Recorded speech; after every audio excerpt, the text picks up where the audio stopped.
어느 날 선지자 엘리야가 하나님의 부름을 받고 하나님 말씀이 그에게 들려옵니다.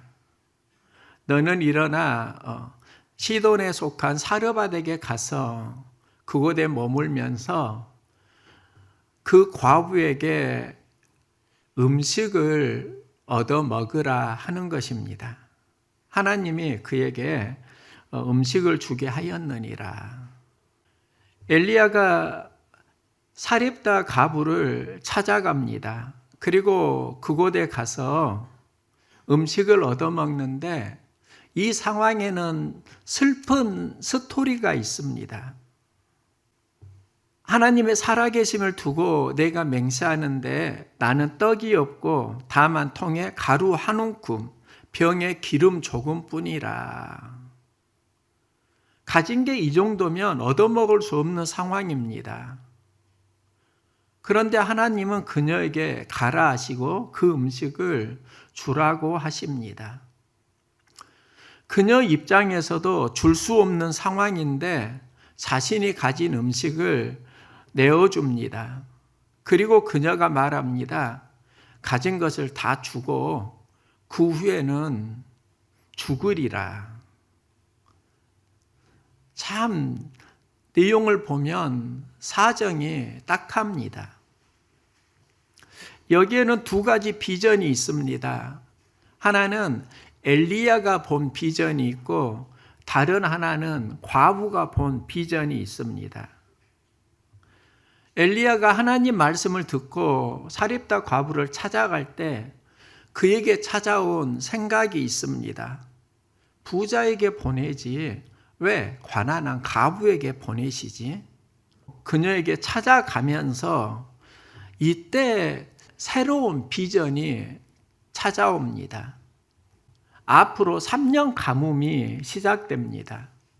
그래서 하나님께서 혹시 이번 기회에 그 조그만 것이 3년 가뭄을 견딜 수 있는 어떤 섭리로 연결되지 않을까? 이 감동이 찾아오는 겁니다. 엘리야가 본 것은 그 음식이 아니라 그 음식 뒤에 있을 하나님의 섭리입니다. 사렙다 과부의 비전이 있습니다.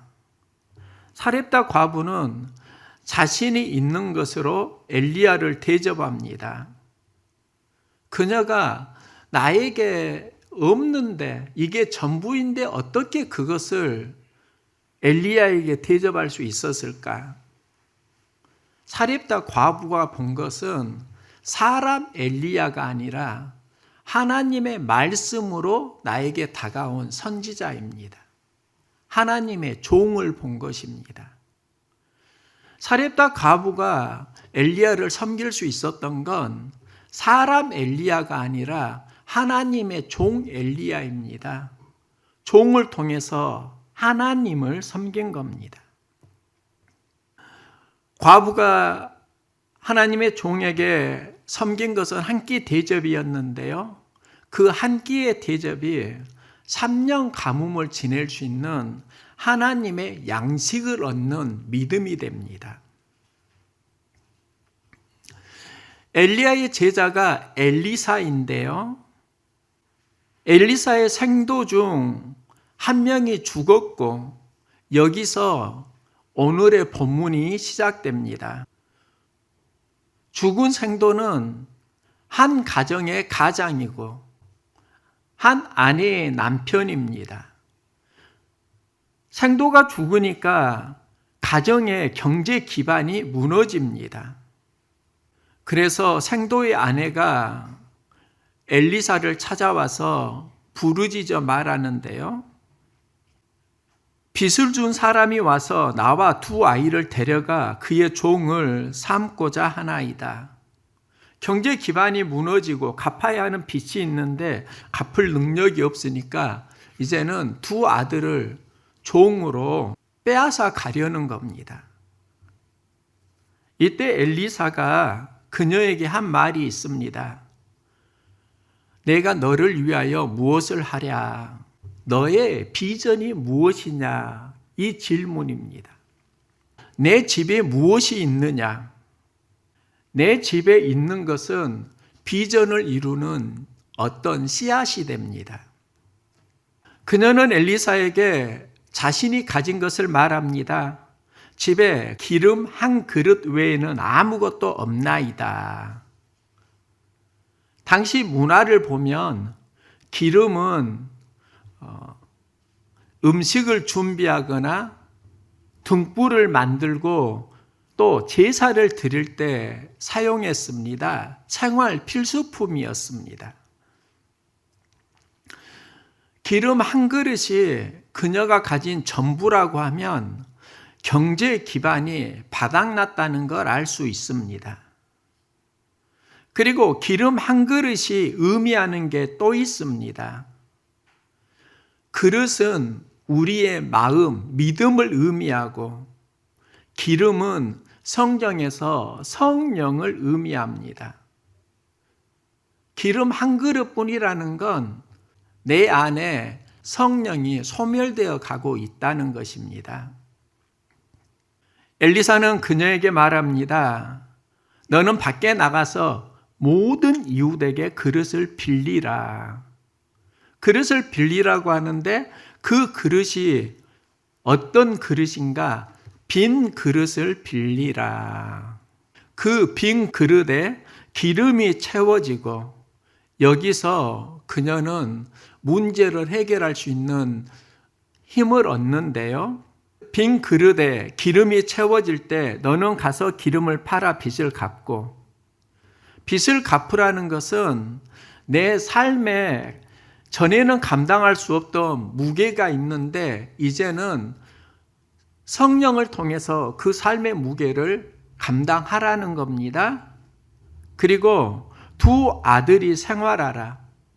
가정이 무너질 뻔했는데 이제 성령을 통해서 너의 일상생활을 회복하라는 말씀입니다. 생도의 아내가 엘리사를 찾아가서 경험한 게 무엇이지? 그의 경제 기반이 회복되고 삶이 회복되었다? 우리는 이렇게 보는데 그 안에서 우리가 보아야 하는 메시지가 있습니다.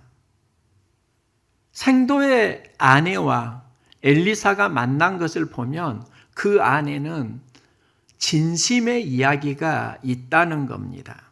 어떻게든 살아가야 하는데 감당할 수 없는 아픔에서 그 생도의 아내는 간절함으로 엘리사를 찾아옵니다. 엘리사는 그녀의 부르짖음에서 그녀 안에 있는 진심을 봅니다.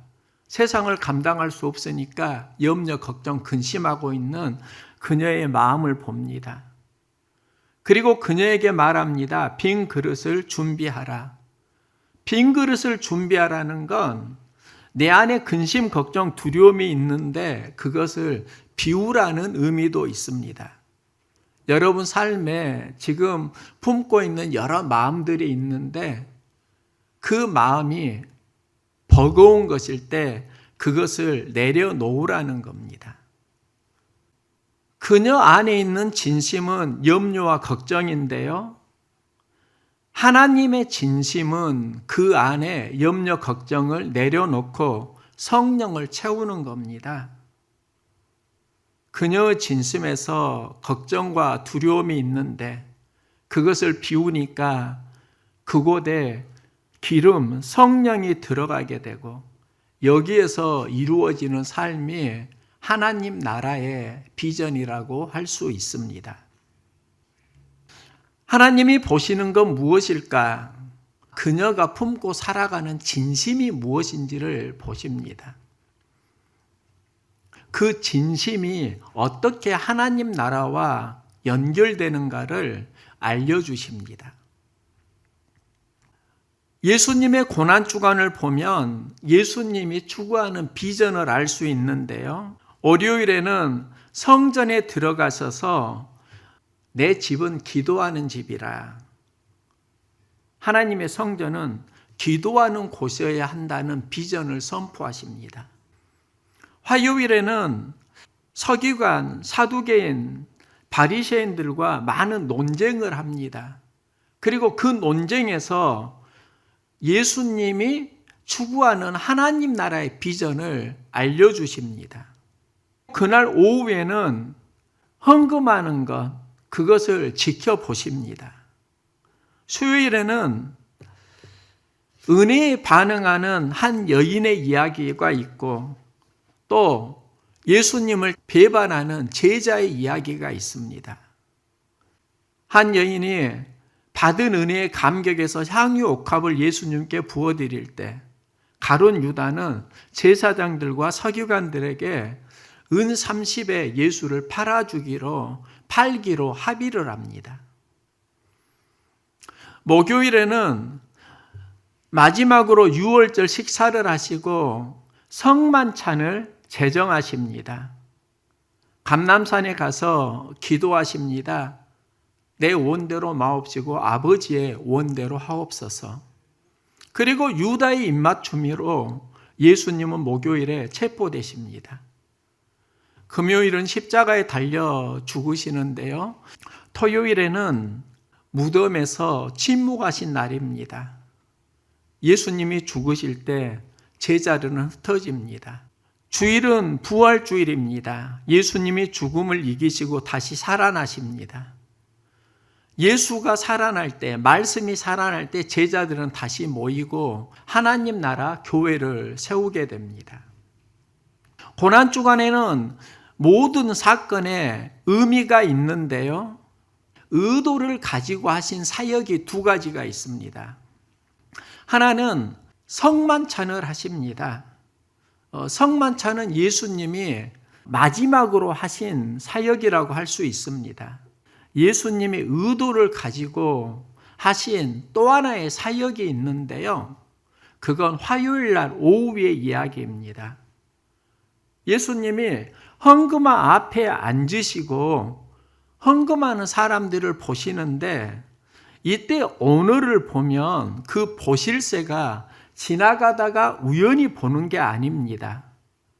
어떤 의도를 가지고 그곳을 보셨다는 겁니다. 왜 예수님은 그 헌금함 앞에 의도를 가지고 보셨는가? 제자들에게 전하고자 하는 무언가가 있었다는 겁니다. 부자들이 헌금을 많이 넣고 과부는 2렙돈을 넣을 때 그 2렙돈은 하루 임금의 100분의 1 정도입니다. 이 가난한 과부는 모든 사람보다 많이 넣었다고 말씀하십니다.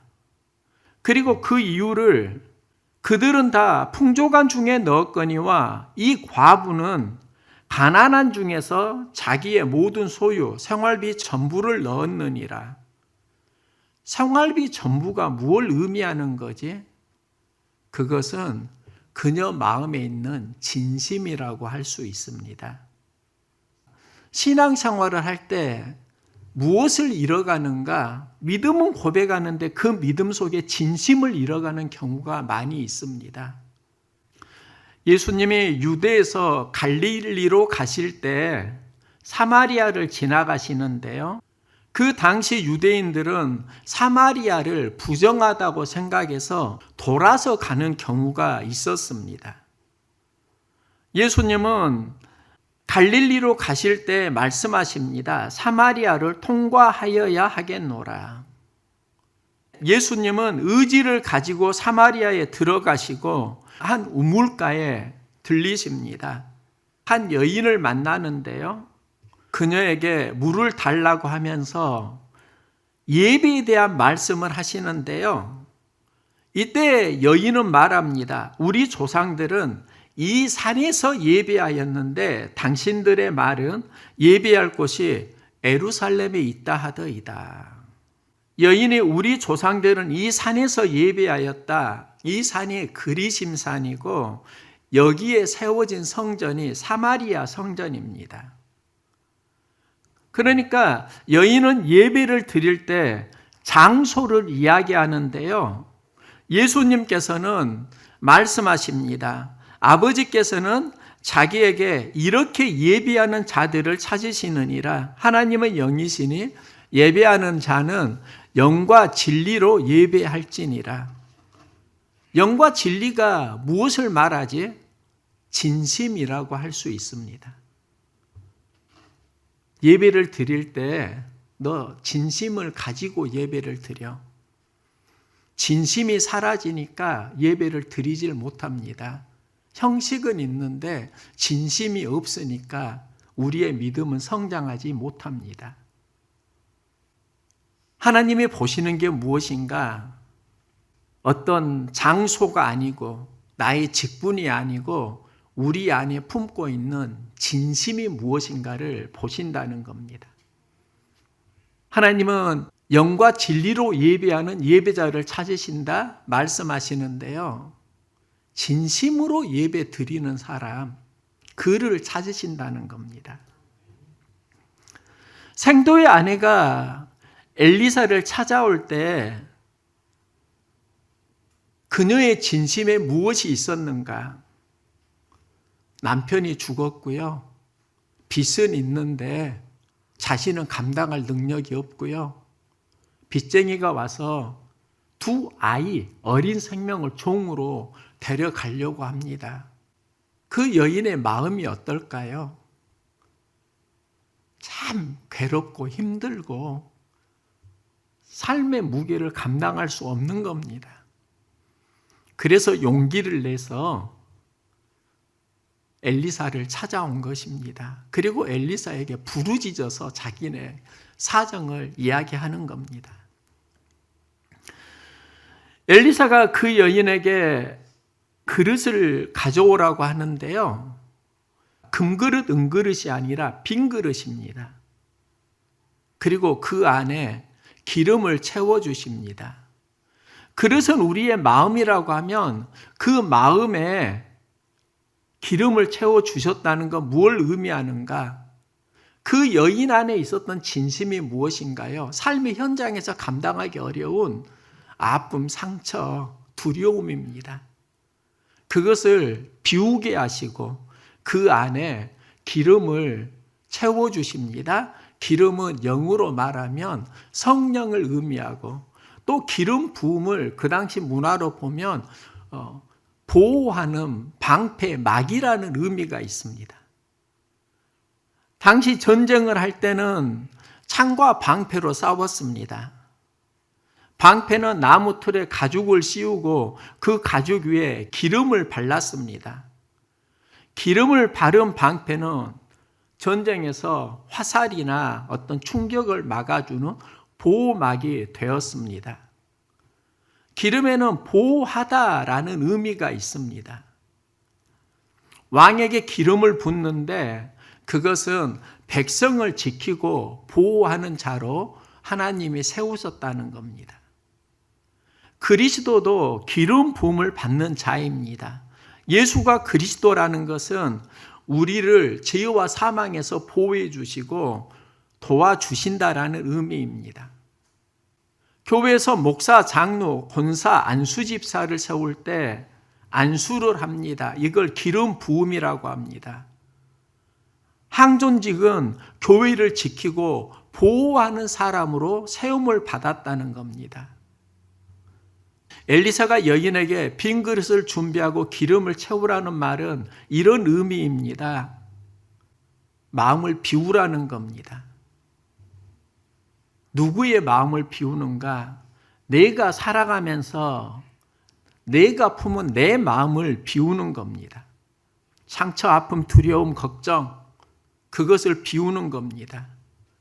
이것을 비울 때 영적으로 빈 그릇이 됩니다. 그리고 그 안에 기름을 채우라. 기름은 성령입니다. 성령님이 우리를 보호해 주신다는 이야기입니다. 중요한 것은 빈 마음이 기름을 만나는 겁니다. 그리고 이 만남은 어디에서 이루어지는가? 진심에서 이루어집니다. 오늘날 우리가 무엇을 잃고 살아가는가 보면은요, 진심을 잃어버리고 살아가요. 진심은 없고 행동만 있을 때 그 모든 행동은 힘든 겁니다. 버거운 겁니다. 엘리사는 그녀에게 기름을 채워주고 말합니다. 너 가서 이제 기름을 팔아 빚을 갚아. 삶의 무게를 그걸로 감당하라는 것입니다. 남은 것으로 너와 두 아들이 생활하라. 성령이 인도하는 삶을 살아가라는 겁니다. 그리고 무너지는 가정을 다시 회복하라는 겁니다. 이게 무엇을 의미하는가? 진심에 대한 이야기로 해석할 수 있습니다. 나의 진심을 비우고 하나님의 진심을 채우는 겁니다. 사르밧 여인의 진심이 무엇인가? 가루 한 움큼, 그것을 엘리야에게 드리면서 이제 나 없으니까 죽으면 죽으리라. 그녀의 진심에 염려, 걱정, 두려움, 갈등이 있다고요. 근데 하나님의 진심은 너 가진 그거 가지고 앞으로 3년 가뭄이 시작되는데 그거 살지 못해. 너의 것을 나에게 주니까 이제 내가 너에게 줄게. 그 양식으로 3년을 살아가. 하나님이 엘리야를 사르밧 과부에게 보낸 건 실은 사르밧 과부를 위해서 보낸 겁니다. 생도의 아내가 남편 죽고 감당할 능력이 없으니까 두려움과 염려가 가득 찼습니다. 용기 내서 엘리사를 찾아왔습니다. 그녀 안에 있는 염려, 걱정, 두려움은 그녀 안에 있는 진심입니다. 엘리사는 그녀에게 빈 그릇을 준비하라는 겁니다. 기름을 채우라는 겁니다. 그릇이 마음이라고 하면 빈 마음은 내가 가지고 있는 마음 비워. 그리고 그곳에 기름을 채우란 말이야. 성령으로 충만한 삶을 살아가란 말이야. 그리고 성령이 채워지면서 그녀는 가정을 회복합니다. 성령이 인도하는 삶, 하나님 나라의 삶을 살아갑니다. 얼마 전에 국회에서 박찬대 의원이 영사조력법 개정안을 대표 발의했습니다. 여기에는 이런 배경이 있습니다.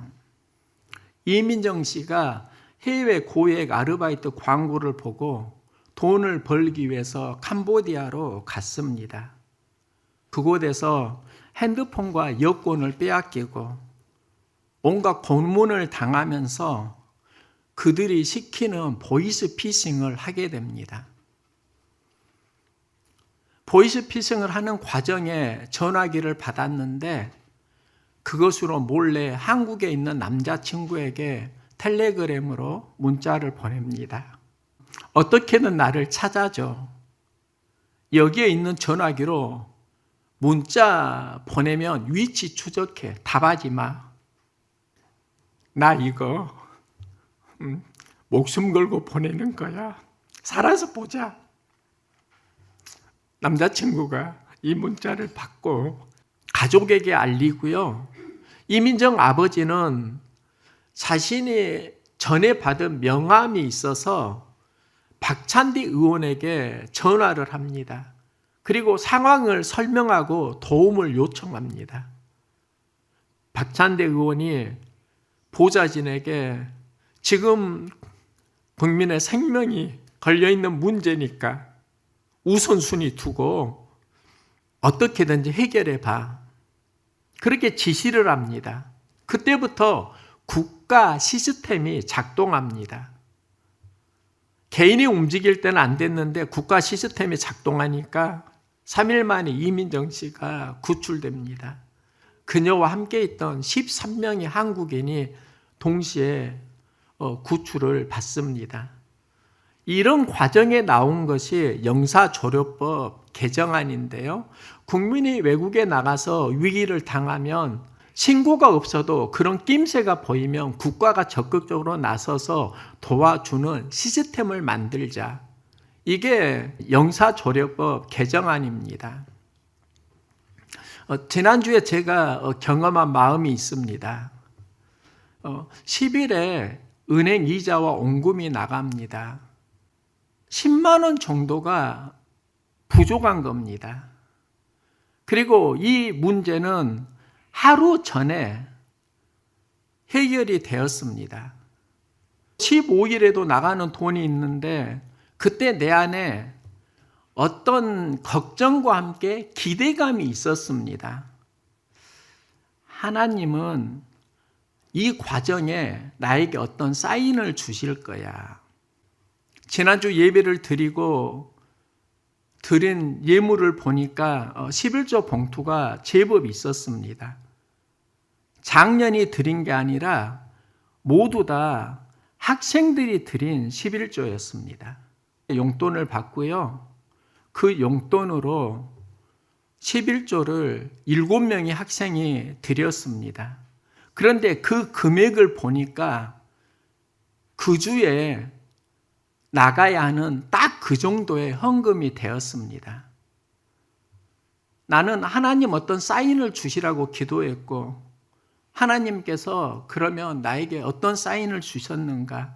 이 과정에 제가 발견한 게 있습니다. 부족에도 많이 부족하지 않고 사실 남아도 많이 남는 게 없었던 그동안의 사역이었습니다. 그리고 지난주에는 10만 원 정도가 부족했습니다. 그리고 또 하나는 학생들이 드린 용돈의 11조가 때로는 합력해서 선을 이룬다는 겁니다. 여기서 제가 발견한 게 하나님 나라 시스템의 원리입니다.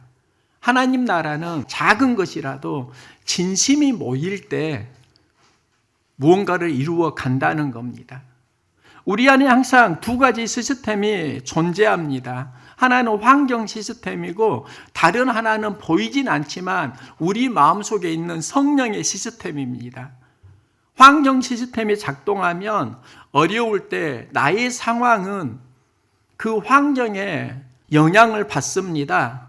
낙심낙담하게 됩니다. 성령 시스템이 작동하면 하나님 주시는 힘과 은혜로 그 상황을 이길 수 있는 무언가를 하나님이 열어주십니다. 하나님이 우리 마음에 무엇을 담았는지를 보십니다. 그게 진심입니다. 생도의 아내가 엘리사에게 찾아와서 내가 가진 것은 기름 한 그릇이 전부입니다. 세상을 감당할 수 있는 힘이 나에게 없다는 고백입니다.